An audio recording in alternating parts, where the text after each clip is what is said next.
now. Previous types of jobs include assisted living, home care, insurance, and real estate management. He has 2 children, Justin and Allison. He has a pet named Lago. Hobbies are snowboarding, skydiving, zip lining, golf, live music, mountain biking, and traveling. There's nothing under his activities of interest, but based on all those, I'm assuming that's probably what that is also. Lives in Hopkinton and has for the last 15 years. His burning desire is to make every day a great day. Something no one knows about him is he's attended over 300 Grateful Dead concerts. And his key to success is to always treat everyone with respect. Everyone help me welcome Bill. Good morning, everyone. So what I want to do today is I want to talk briefly about why people would choose home care and provide a little bit of information about what home care is as well.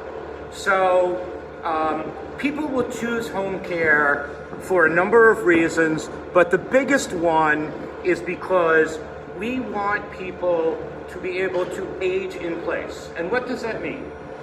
We want people to be able to stay where they live, to be happy, be healthy, be safe, and to thrive.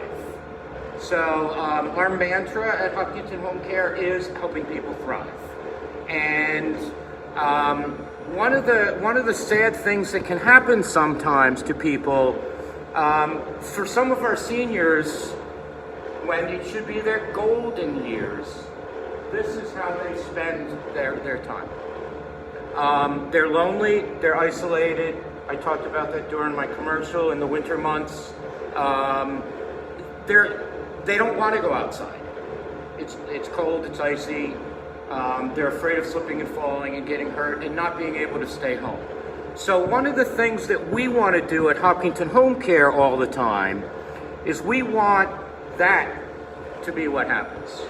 We want somebody to smile every day, to have a reason to do so, to have somebody to stimulate them, to have somebody to assist them, to help them to thrive. That's what's important to me more than anything else.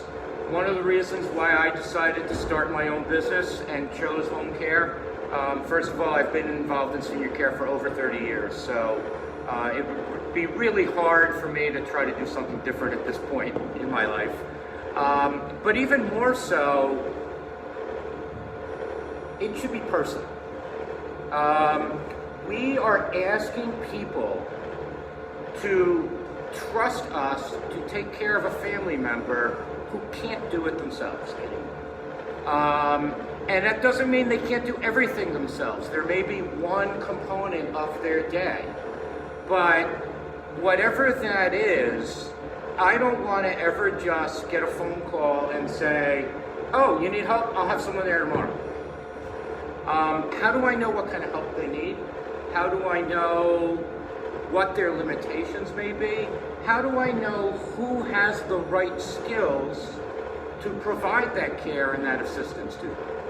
So what's very important to me is every time I get a phone call, the first thing I do is try to schedule a time where I can meet with the senior who will be receiving the care and with a family member who is actually the customer, because they're the ones who are making the phone call and hiring us. I want to go and do an assessment myself. I want to make sure that if the person needs some type of assistance, that the type of home care we provide is the right solution for them. Are they going to be safe at home when we're not there?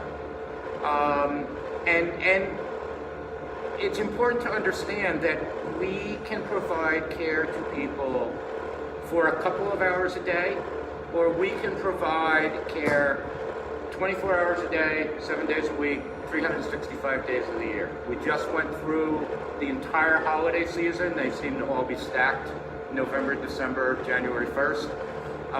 We were with our clients every one of those holidays. Sometimes schedules were changed around so that the caregivers could also be spending time with their families, but people still need care. They still need help. So when that phone call comes in, I don't send someone else. It's important to me that I know what's going on with the business, with the clients, with the caregivers. I do the screening myself. I sit, I talk to people, I explain what we can and can't do, I find out what they need, and I try to find out some of their interests so that I can have a caregiver who may know something about those interests to be able to stimulate some conversation. So, what types of services are provided? These are the most common ones that we do. So by far, the biggest service that we provide to people is bathing and dressing. For home care, we're a non-medical model. And so what that means is, think about the things you do every single day of your life, right? We all start our day by getting up and getting into the bathroom and taking a shower and getting dressed.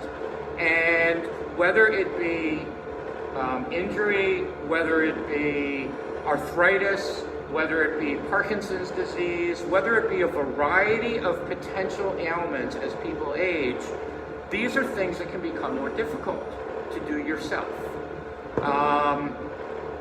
So what we do is we will help people get in and out of the shower.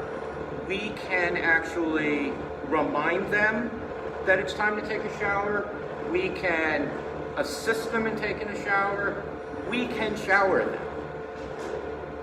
We then will help people get dressed, and that may be getting clothes off of shelves, out of closets.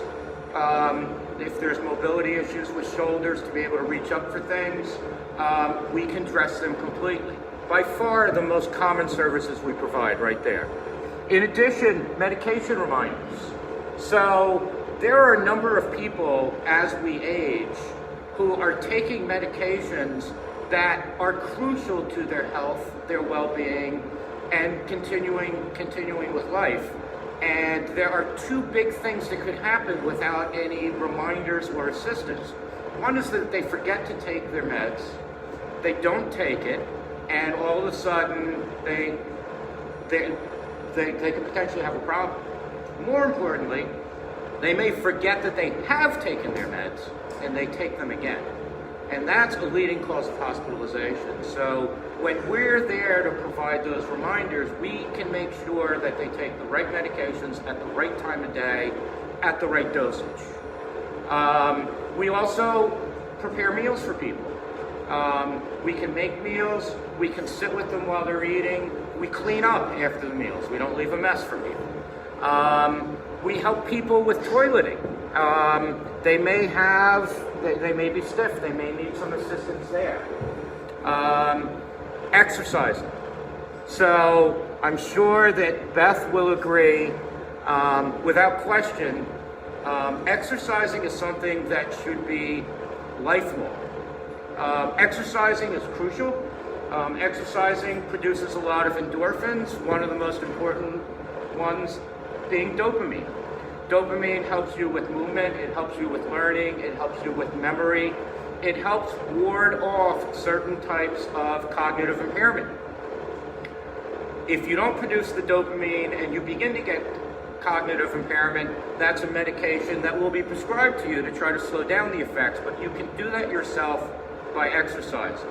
I'm amazed, as a snowboarder, the number of people who are in their 80s and approaching 90 who are still out skiing.